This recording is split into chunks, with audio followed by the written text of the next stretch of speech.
Assalamualaikum dan selamat pagi anak-anak. Apa kabarnya hari ini?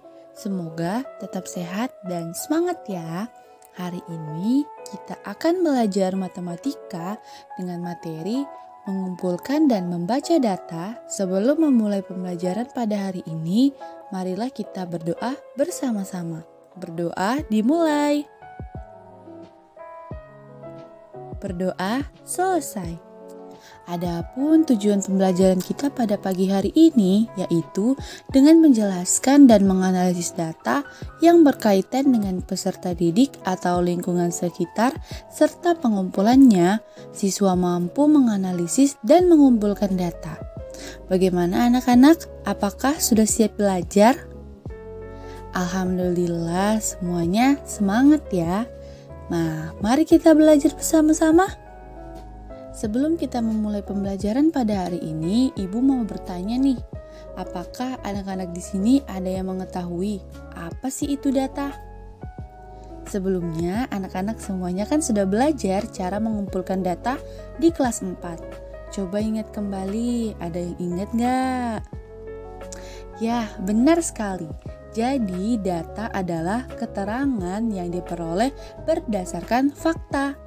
Pengumpulan data dapat dilakukan secara langsung maupun tidak langsung. Nah, langsung saja Ibu jelaskan beberapa cara yang dapat dilakukan dalam mengumpulkan data. Yang pertama ada pencatatan langsung. Di sini ada sebuah contoh data dari pencatatan langsung. Nah, jadi yang pertama, seorang wasit pertandingan bulu tangkis mencatat langsung perolehan skor setiap pemain yang sedang bertanding. Kedua, seorang pedagang sepatu sedang membuat daftar persediaan banyak pasang sepatu sesuai dengan ukurannya. Nah, berikut data persediaan sepatu dewasa dalam bentuk tabel ya anak-anak. Bisa dilihat dari contoh ini. Yang kedua yaitu melakukan wawancara. Nah, wawancara adalah tanya jawab dengan seseorang untuk dimintai keterangan akan suatu hal. Nah, misalnya nih anak-anak, kita ingin mengetahui ukuran sepatu teman-teman kalian. Maka kalian harus menanyakan kepada teman-teman kalian terlebih dahulu satu persatu. Jadi di sini ada contoh format tabel. Data yang telah kalian peroleh bisa dituliskan ke dalam tabel ini ya anak-anak. Misalnya nama kalian Rido dan ukuran sepatunya adalah 35. Maka dimasukkan ke dalam tabel seperti ini ya anak-anak. Yang ketiga yaitu penelitian. Nah, misalnya anak-anak semuanya ingin mengetahui jenis kendaraan yang paling banyak melintas di jalan sekitar rumah dalam beberapa jam. Kita dapat membuat posko sederhana di pinggir jalan bersama teman-teman kalian. Lalu kalian membuat daftar nama jenis kendaraan seperti contoh tabel berikut ini. Nah, di sini ada jenis kendaraan, banyak kendaraan yang melintas dan banyak dalam angka. Nah, tinggal kalian isi sesuai banyaknya ya anak-anak. Mudah sekali kan? Mari kita lanjut. Nah, yang keempat, menyebarkan angket atau kuesioner. Kegiatan ini termasuk dalam cara mengumpulkan data secara tidak langsung. Nah, di sini sudah ada contoh kuesioner untuk mengetahui data olahraga kesukaan siswa SDN Ohana Family. Jadi, ada judul kuesionernya ya anak-anak, yaitu kuesioner olahraga kesukaan siswa SDN Ohana Family. Ada kolom untuk menuliskan nama juga ya anak-anak.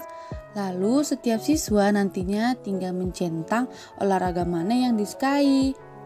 Nah, mudah kan anak-anak? Mari kita lanjut. Nah, jadi itulah tadi beberapa cara dalam mengumpulkan data. Selanjutnya, mari kita lanjut ke materi membaca data. Data yang telah kita kumpulkan dapat disajikan dalam bentuk daftar, tabel, atau diagram. Data yang telah disajikan dapat lebih mudah dibaca dan dipahami. Membaca data berarti menyebutkan informasi yang ada pada data. Nah, di sini yang pertama ada membaca data dalam bentuk daftar. Mari sama-sama kita perhatikan contoh berikut ini ya anak-anak. Di sini ada daftar data olahraga kegemaran siswa kelas 5. Ada olahraga sepak bola, basket, voli, renang, bulu tangkis, dan futsal. Maka dari daftar data tersebut kita mengetahui bahwa 1. Banyak siswa yang gemar sepak bola ada 7 siswa. 2. Banyak siswa yang gemar basket ada 8 siswa. 3. Banyak siswa yang gemar voli ada 5 siswa. 4. Banyak siswa yang gemar renang ada 3 siswa. 5. Banyak siswa yang gemar bulu tangkis ada 5 siswa. Dan yang terakhir, banyak siswa yang gemar futsal ada 4 siswa. Nah, seperti ini ya anak-anak contoh dari membaca data dalam bentuk daftar. Mari kita lanjut. Kedua, membaca data dalam bentuk tabel. Nah, mari sama-sama kita perhatikan contoh berikut ini ya anak-anak. Di sini ada tabel kegemaran siswa kelas 5. Ada melukis, menari, bermain musik, bermain bola, dan membaca buku cerita.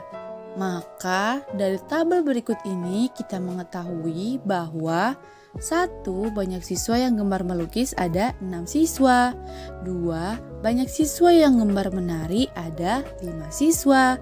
3. Banyak siswa yang gemar bermain musik ada 7 siswa. 4. Banyak siswa yang gemar bermain bola ada 8 siswa. Dan yang terakhir, banyak siswa yang gemar membaca buku cerita ada 4 siswa. Nah, jadi seperti ini ya anak-anak membaca data dalam bentuk tabel. Mudah sekali kan? Nah, mari kita lanjut.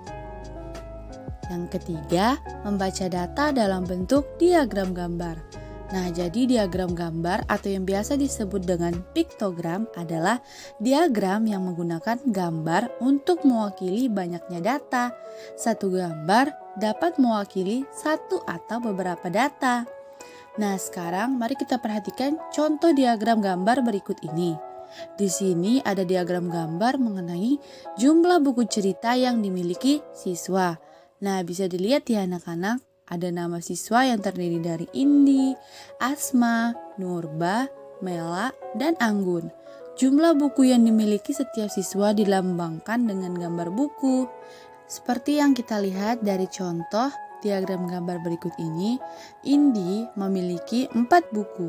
Maka dalam diagram gambar terdiri dari 4 gambar buku. Nah, seperti itu ya anak-anak yang dimaksud dalam membaca data dalam bentuk diagram gambar. Mari kita lanjut. Selanjutnya membaca data dalam bentuk diagram batang. Nah, diagram batang adalah diagram yang menyajikan data dalam bentuk batang-batang persegi panjang. Diagram batang dapat dibuat secara tegak atau mendatar. Nah, langsung saja ya anak-anak, mari kita perhatikan contoh diagram batang berikut ini. Di sini ada diagram batang mengenai nilai ulangan matematika siswa kelas 5. Baiklah, sekarang mari kita perhatikan. Adapun rentang nilainya yaitu 6 sampai 10. Maka dari diagram batang berikut ini dapat diketahui bahwa 1. Banyak siswa yang mendapatkan nilai 6 sebanyak 4 siswa. 2. Banyak siswa yang mendapatkan nilai 7 sebanyak 7 siswa. 3. Banyak siswa yang mendapatkan nilai sebanyak 8 adalah 10 siswa. 4. Banyak siswa yang mendapatkan nilai 9 sebanyak 9 siswa. Dan yang terakhir, banyak siswa yang mendapatkan nilai 10 sebanyak 5 siswa. Mudah sekali kan anak-anak membaca data dalam bentuk diagram batang. Mari kita lanjutkan ke materi selanjutnya. Nah, selanjutnya yaitu membaca data dalam bentuk diagram garis.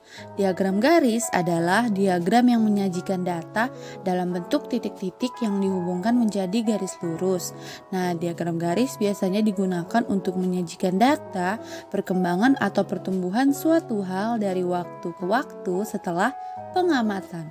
Langsung saja kita perhatikan contoh diagram garis berikut ini ya anak-anak. Diagram garis ini mengenai berat badan Mita umur 5 bulan pertama. Maka bisa kita lihat ya anak-anak, dari diagram garis berikut ini dapat kita ketahui bahwa 1 bulan ke-1 berat badan Mita adalah 3 kg. 2. Pada bulan kedua, berat badan Mita adalah 4 kg. 3. Bulan ketiga, berat badan Mita adalah 5 kg. 4. Bulan keempat, berat badan Mita adalah 7 kg. Nah, 5 yang terakhir, bulan kelima, berat badan Mita adalah 8 kg. Ibu rasa semuanya sudah paham ya mengenai membaca data dalam bentuk diagram garis. Nah, selanjutnya kita masuk dalam membaca data dalam bentuk diagram lingkaran. Diagram lingkaran merupakan diagram yang menyajikan data dalam bentuk sebuah lingkaran yang dibagi menjadi beberapa bagian atau biasa disebut dengan juring. Setiap juring dibuat berdasarkan besar persentase atau besar sudut setiap data. Nah, langsung saja kita perhatikan diagram lingkaran mengenai buah kesukaan siswa kelas 5 berikut ini. Pada diagram lingkaran berikut ini, jumlah siswa yang ada di kelas 5 sebanyak 40 orang. Nah, jadi bisa kita ketahui ya anak-anak, dari diagram lingkaran ini, 1. Sebanyak 20% dari jumlah siswa yang menyukai apel. 2. Sebanyak 35% dari jumlah siswa menyukai jeruk. 3. Sebanyak 20% dari jumlah siswa menyukai pisang. Nah, yang terakhir, sebanyak 25% dari jumlah siswa yang menyukai mangga. Seperti itu ya anak-anak dalam membaca data dalam bentuk diagram lingkaran. Nah, sekarang Ibu akan menjelaskan cara menghitung banyaknya siswa dari diagram lingkaran berikut ini. Misalnya kita ambil contoh dari yang pertama, banyak siswa yang menyukai apel. Jadi dari 20% tadi kita kalikan dengan jumlah siswa, yaitu 40. Maka 20% dikali 40 sama dengan 20/100 dikali 40. Maka hasilnya yaitu 8 siswa. Nah, begitu pula dengan yang menyukai jeruk. Yang menyukai jeruk ada 35%. Maka 35% dikali 40 sama dengan 35/100 dikali 40. Hasilnya yaitu sebanyak 14 siswa. Nah, itulah anak-anak cara menghitung banyaknya siswa dari diagram lingkaran. Nah, anak-anak, itulah tadi pembelajaran kita pada hari ini mengenai mengumpulkan dan membaca data. Nah, anak-anak, itulah tadi pembelajaran kita pada hari ini mengenai mengumpulkan dan membaca data serta menyajikan data. Ibu harap pada pembelajaran kali ini kalian semua paham ya anak-anak. Nah anak-anak, ini adalah tugas pembelajaran pada hari ini. Jawablah soal-soal berikut ini dengan teliti ya anak-anak. Mintalah bimbingan dengan orang tua kalian. Silahkan dikerjakan di buku masing-masing. Jika sudah selesai, jangan lupa untuk mengumpulkan tugasnya ke ibu ya anak-anak. Nah, sekarang kesimpulan pembelajaran pada hari ini adalah data adalah keterangan yang diperoleh berdasarkan fakta. Pengumpulan data dapat dilakukan secara langsung maupun tidak langsung. Jadi cukup sekian pembelajaran kita pada hari ini. Jangan lupa tugasnya dikerjakan ya anak-anak. Semangat mengerjakan. Wassalamualaikum warahmatullahi wabarakatuh dan selamat pagi.